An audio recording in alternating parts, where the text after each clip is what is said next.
এই দৃশ্য ইন্দোনেশিয়ার সুমাত্রার। হঠাৎ আসা পানির ঢল বা ফ্ল্যাশ ফ্লাডের তোড়ে ভেসে যেতে যেতে কোনো মতে নারকেল গাছ আঁকড়ে বেঁচেছিলেন তারা। উদ্ধারকারীদের সহায়তায় প্রাণে বাঁচলেও খোঁজ নেই পরিবারের বাকি সদস্যদের। এমন বৃষ্টি, বন্যা, ভূমিধসকে নজিরবিহীন বলছেন অনেকেই। কেউ কেউ তো একে ভূমিকম্পের সাথেও তুলনা করছেন। কিভাবে এক দুর্যোগে বিপর্যয় নেমে এলো পুরো দক্ষিণ এশিয়ায়, জানাবো আমি রুকাইয়া জহির।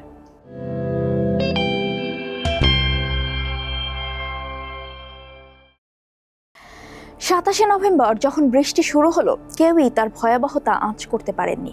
ইন্দোনেশিয়ার সুমাত্রা দ্বীপের গ্রামগুলির বাসিন্দারা ভেবেছিলেন এটিও হয়তো বর্ষা মৌসুমেরই আরেকটি ঝড়। কিন্তু রাতারাতি বাড়তে শুরু করে ঢল, সেই সাথে ভূমিধস। যে যেভাবে পারছিলেন প্রাণ নিয়ে ছুটে বেরিয়ে আসেন, কিন্তু ততক্ষণে অনেক দেরি হয়ে গেছে। অনেকেই আশ্রয় নেন বাড়ির ছাদে, তাও শেষ রক্ষা হয়নি কারো কারো। ভেসে গেছে গ্রামের অর্ধেক বাড়িঘর। শুধু ইন্দোনেশিয়া নয়, এই বন্যা ভাসিয়ে দিয়েছে পুরো দক্ষিণ ও দক্ষিণ পূর্ব এশিয়া। কয়েকদিনের টানা ভারী বৃষ্টিতে ও প্রাণঘাতী ট্রপিক্যাল স্টর্মের কারণে ঢলে প্লাবিত হয়েছে শ্রীলঙ্কা, থাইল্যান্ড, ভিয়েতনাম, মালয়েশিয়া এবং ফিলিপিন্স। প্রাণ গেছে অন্তত 1250 মানুষের। এর মধ্যে ইন্দোনেশিয়ায় অন্তত 650 এবং শ্রীলঙ্কায় 410 জন মারা গেছে।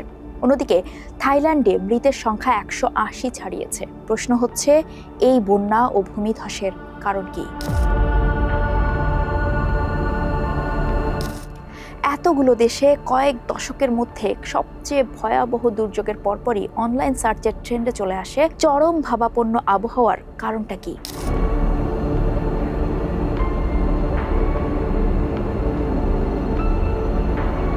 দক্ষিণ পূর্ব এশিয়ার এবারের এই ভয়াবহ বন্যার পেছনে রয়েছে একই সাথে সাগরে তৈরি হওয়া তিনটা ঘূর্ণিঝড়।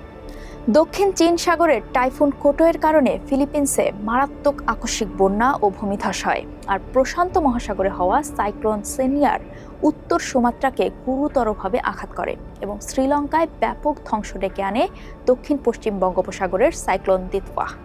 তবে এই 3 ঘূর্ণিঝড়ের বাতাসের যে গতি ছিল, তাতে এগুলোকে খুব বড় ধরনের ঝড়ও বলা যায় না। তাহলে এর কারণ কি? বিবিসি ওয়েদার বলছে একটি কারণ হলো উত্তর পূর্ব মৌসুমী বায়ু। এটি সাধারণত নভেম্বর থেকে মার্চ পর্যন্ত পূর্ব ও দক্ষিণ এশিয়ায় প্রভাব ফেলে। এই মৌসুমী হাওয়া সমুদ্র থেকে আর্দ্রতা শুষে নেয় এবং বৃষ্টিপাত ঘটায়। শ্রীলঙ্কায় ঘূর্ণিঝড় দিতওয়ার কারণে প্রচুর বৃষ্টি হয়েছে, তবে ঝড়টি দুর্বল হয়ে গেছে, ফলে ভারতের দক্ষিণ পূর্ব এলাকায় বৃষ্টি হচ্ছে। অন্যদিকে মালয় উপত্যকায়, সুমাত্রা ও থাইল্যান্ডের দক্ষিণাঞ্চলে ঘূর্ণিঝড় সেনিয়ার একই ধরনের প্রভাব ফেলেছে। প্রচুর বৃষ্টি হয়েছে। এটি একটি বিরল ধরনের ঝড়। এই এলাকায় এভাবে সাধারণত ঘূর্ণিঝড় তৈরি হয় না। তাহলে এসব ঝড়ে এত বেশি পরিমাণ বৃষ্টির কারণ কি? এই বিষয়টি ব্যাখ্যা করেছেন অস্ট্রেলিয়ার সেন্ট্রাল কুইন্সল্যান্ড ইউনিভার্সিটির পরিবেশ ভূগোলের অ্যাডজাঙ্ক্ট অধ্যাপক স্টিভ টার্টন। আল জাজিরাকে তিনি বলেন, বিশ্বের যেসব এলাকায় ক্রান্তীয় সিস্টেম আছে, সেসব এলাকায় আগের চেয়ে বেশি বৃষ্টিপাত হচ্ছে, হোক তা টাইফুন, হ্যারিকেন কিংবা ক্রান্তীয় ঘূর্ণিঝড়। আর এর কারণ হলো জলবায়ু পরিবর্তন।